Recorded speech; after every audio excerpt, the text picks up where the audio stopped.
yun, no? Happy Father's Day sa lahat. Merry Christmas. Happy New Year.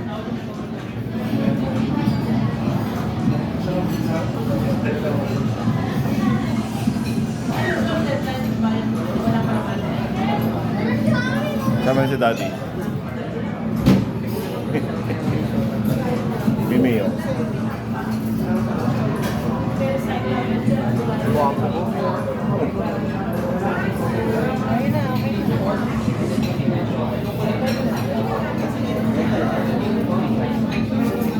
Nalipas tayo ng gutom.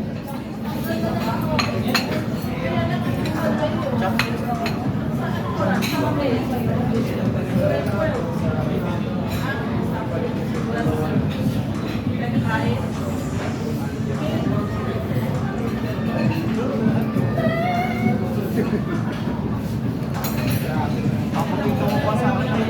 Tutubot ang sila ako.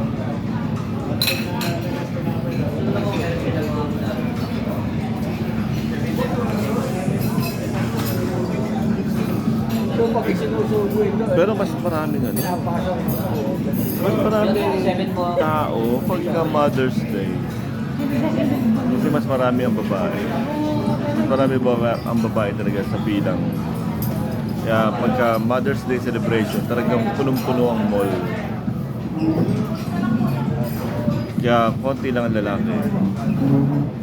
No, di ba Mimi, no? Sa bilang, mas marami talaga ang babae. Konti lang ang lalaki. Mas mapagmahal ang babae. Ayun, no? Dinedepensahan niya. Bakit daw? Ba't maraming babae? Dahil mas mapagmahal ang babae kaysa sa lalaki.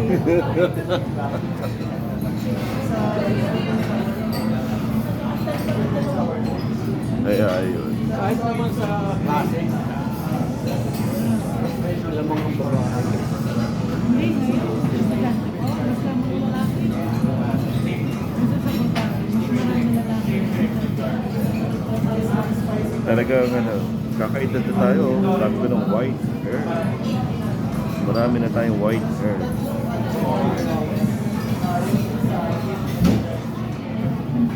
At the age of 52.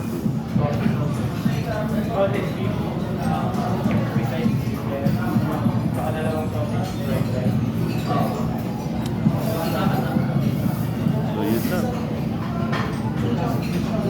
Happy Father's Day sa lahat ng mga kaibigan nating tatay na at doon sa mga babae nagiging ama sa kanyang pamilya. Happy Father's Day. God bless.